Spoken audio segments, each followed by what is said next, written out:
नमस्कार दोस्तों, आप सभी का स्वागत है हमारे चैनल बॉयज विथ नेचर पे। तो दोस्तों, आज यहाँ पे हमें खेत में मधुमक्खी का छत्ता मिला है। एपिस फ्लोरिया प्रजाति की मधुमक्खी का छत्ता है। तो दोस्तों, आज हम इस बारे में बात करेंगे कि मधुमक्खी का छत्ता खेत में होना खेत के लिए शुभ होता है अशुभ।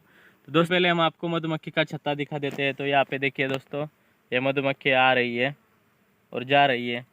तो चलिए यहाँ से नीचे से दिखाते हैं। ऊपर से बहुत ही अच्छी जगह पे मधुमक्खी का छत्ता यहाँ पे है, जो कि आसानी से दिख नहीं सकता।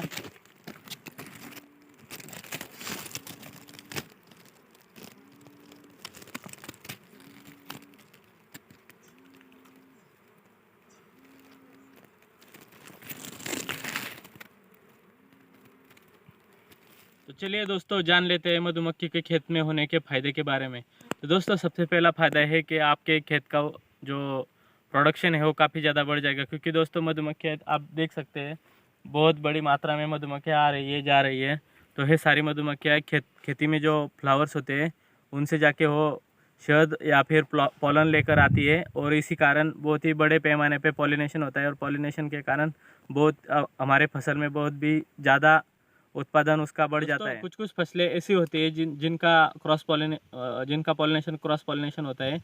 यानी कि अगर मधुमक्खी या फिर अन्य कोई कीटक के द्वारा ही वो पॉलिनेशन हो पाता है, तो मधुमक्खियाँ इसमें बहुत ही बड़ा रोल निभाती है, बहुत ही काम आती है दोस्तों। क्योंकि कुछ फसलों में मधुमक्खी के बिना पॉलिनेशन हो ही नहीं सकता। इसलिए दोस्तों, कहते हैं कि अगर मधुमक्खी पूरी पृथ्वी से ख़त्म हो जाए तो मानव जाति 2 या 3 साल ही जीवित रह सकते। क्योंकि मानव जाति के लिए जो खाद्य पदार्थ होते हैं, जैसे कि फसल कोई भी धान्य हो, तो मधुमक्खी के कारण ही तैयार हो पाता है। और दोस्तों, रही बात शुभ या अशुभ की मधुमक्खी का छत्ता आपके खेत में होने से, तो दोस्तों शुभ या अशुभ ऐसा कुछ फर्क नहीं पड़ता। क्योंकि मधुमक्खी अगर आपके खेत में आती है तो आपके लिए फ़ायदा ही फ़ायदा होगा। मधुमक्खी अगर आपके खेत में होती है, तो अगर आपके खेत में भी नहीं होती फिर भी आपके खेत में दूर से फूलों का रस लेने या फिर शहद लेने आ जाती है। तो दोस्तों, अगर आपके खेत में अगर मधुमक्खी किसी जगह पे रही हो तो उसे ज़्यादा दूर जाने की ज़रूरत नहीं पड़ती, और उनकी बहुत ही ज़्यादा मतलब कि फूल से उसका अंतर जो होता है वो कम हो जाता है। इसलिए मधुमक्खी ज़्यादा चक्कर लगा पाती है। मतलब कि दिन में हो अगर दूर रहेगा तो 100 चक्कर लगाएगी, तो अगर यहीं पे पास में ही फसल होगी तो 200 चक्कर लगा सकती है, मतलब कि फूल से छत्ते तक।